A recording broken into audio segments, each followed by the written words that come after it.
সেই hi guys, খুব ভালো আছো তোমরা? আমি ভালো আছি। তো গাইস আজকে আসছি মাছ মারতে। আর কি কি ধরে আসছি জানো? জল, তারপরে একটা তোমার জগ, জাল ধরে আসছি, ছাতি ধরে আসছি। এত রোদ্দুরের মধ্যে যে গরম লাগে, ছাতির তলে এরকম করে থেকে থাকো, আর রোদটা লাগবে না। আজকের আকাশটা দেখো, স্কাই প্রচণ্ড ব্লু আকাশ, একদম খুব সুন্দর লাগছে। তো এখানে আমি বসে আছি, ভাবলাম একটা ভিডিও করি। প্রচণ্ড হাফসে গেছি এত। আসার পরে একবার মাছ মারি দেখলো এই চারটে মাছ পাইলাম, একবারে এই চারটে মাছ ছোট ছোট। এগুলো পেঁয়াজ আছে, পেঁয়াজ দিয়ে আমরা রান্না করে খাবো, অনেক টেস্টি লাগে। তো একটু দম টম নিয়ে আবার আমরা মাছ মারবো। আর আগের দিন দেখছি এখানে আমি জাল বসাইছি, অনেকগুলো মাছ পাইছি। তো আজকেও এই জন্য আসলাম যে কয়টা মাছ পারলে আমার দুপুরকার খাওয়া দাওয়াটা হয়ে যাবে। তো আর আমি একাই না, আমি আমার বোনও, দুইটা বোনও আছে ছোটো ছোটো, আমরা তিনজনে এইভাবে মাছ মারি। আজ বলো যে দিদি তোমাকে লজ্জা লাগে না, তুমি এরকম করে রাত মাছ মারো, রোদ্রের মধ্যে যাও, কালো হও। দেখো সত্যি কথা কি, আমার কোনো লজ্জা লাগে না। আমি যত হোক একটা গ্রামের মেয়ে, আমি সব রকম ভাবে চলাফেরা করি। তোমরা ভালো, তোমার একটা আইডি এরকম জায়গায় আছে, তুমি এরকমভাবে যেমন পাও সেমন ভিডিও ছাড়ো। সত্যি কথা কি, আমি সাজাসাজি করতে একটা ভালোবাসি না। যেদিন একটু ধরো কোথাও ঘুরতে যাই, সেদিনে যা একটু সাজাসাজি করি। তাছাড়া আমি বাড়িতে থাকলে যেরকমই থাকি সেরকমভাবে তোমাদেরকে ভিডিও দিই চেষ্টা করে। আরও আমি কোনোরকম মেকআপ টেকআপ কিছু করি না, যেমন ভালো পাই সেটাই আমি দিই। তো আগের ভিডিওগুলিতে আমি যখন মাছ মারা ভিডিও দিয়েছিলাম, তো আগের ভিডিওতে তোমরা 1 মিলিয়ন করে ভিউজ দিয়েছো, ভালোবাসা দিয়েছিলো।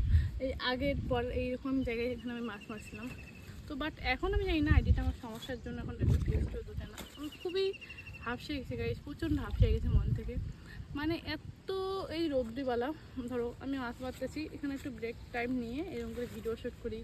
ভিডিওটা এডিট করতে হয়, টাইম মতন ছাড়তে হয়। একটা ভিডিও শ্যুট করতে একটু ইয়ে লাগে, তাও মানুষের ভালো খারাপ কমেন্ট আছে, অনেক রকমের কমেন্ট লাগে। কোনো সময় করে একদম হাফসে যাই গাইস, জানেন?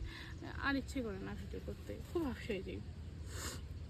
তোমরা তো জানো একটার পর একটা করে জীবনের প্রবলেম, যেমন একটু ফেসবুকে সমস্যা আছে, একটার পর একটা করে তাও নিয়ে চলতে লাগে। তো আপনারা একটু ভালোবাসা আমি চাই।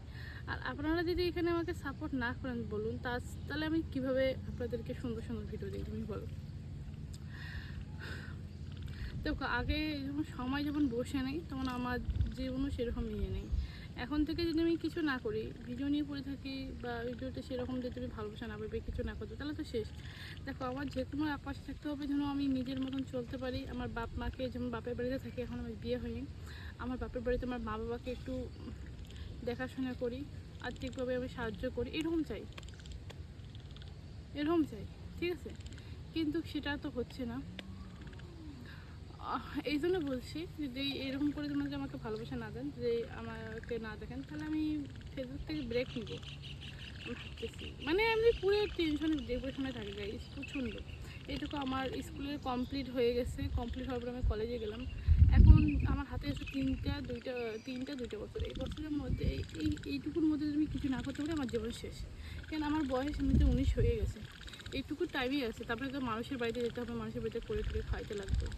বুঝতে পারছি মেয়ে মানুষের জীবন ছোট, মানে ভালো না, কঠিন, অনেক কঠিন গাইস, অনেক। তো ভিডিওটা ভালো লাগলে লাইক করে শেয়ার করবেন, এটাই বলবো। Bye bye.